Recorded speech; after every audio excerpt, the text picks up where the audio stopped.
জানেন যে দীর্ঘ 5 দশকের বেশি সময় ধরে তিনি বাংলাদেশ জাতীয়তাবাদী ছাত্রদলের সাংগঠনিক অভিভাবক ছিলেন এবং ওনার 2 সন্তান ছিলেন, একজন আরাফাত রহমান আরেকজন সন্তান বিএনপির ভারপ্রাপ্ত চেয়ারম্যান জনাব তারেক রহমান। এর বাহিরে তিনি ছাত্রদলের প্রতিটি নেতাকর্মীকে ওনার সন্তানের মতো দেখতেন।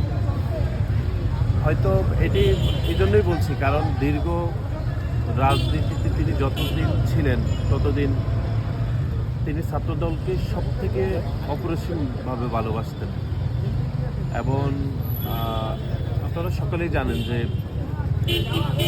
ছাত্রদলের কোনো নেতাকর্মী বিভিন্ন সময়ে হয়তো ভুল ত্রুটি করতেন, তিনি সেটি মাতৃস্নেহে ক্ষমা করতেন, শাসন করতেন।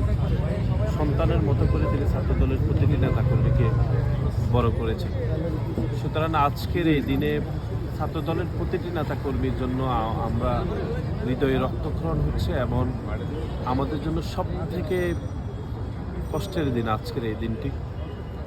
এবং একই সাথে আগামীর যে তরুণ প্রজন্ম রয়েছে, যারা দেশনেত্রী বেগম খালেদা জিয়াকে গত 17 থেকে 18 বছর ধরে হয়তো পরোক্ষভাবে চিনেছেন, সেই তরুণ প্রজন্ম বুঝতে শিখবেন হয়তো বা জানবেন যে একজন দেশনেত্রী বেগম খালেদা জিয়া এই দেশের জন্য, এই দেশের স্বাধীনতা সংগ্রামের জন্য কীরকম আপোষহীন ছিলেন, যে কীরকম অন্যায়ের বিরুদ্ধে মাথা নত না করে দেশের তরে তিনি সর্বোচ্চ উজাড় করে দিয়ে গিয়েছেন।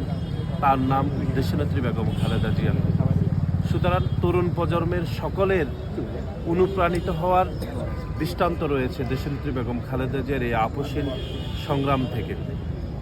আজকের এই দিনে আমরা দেশনেত্রী বেগম খালেদা জিয়ার জন্য দেশের সকল মানুষের কাছে আমরা দোয়া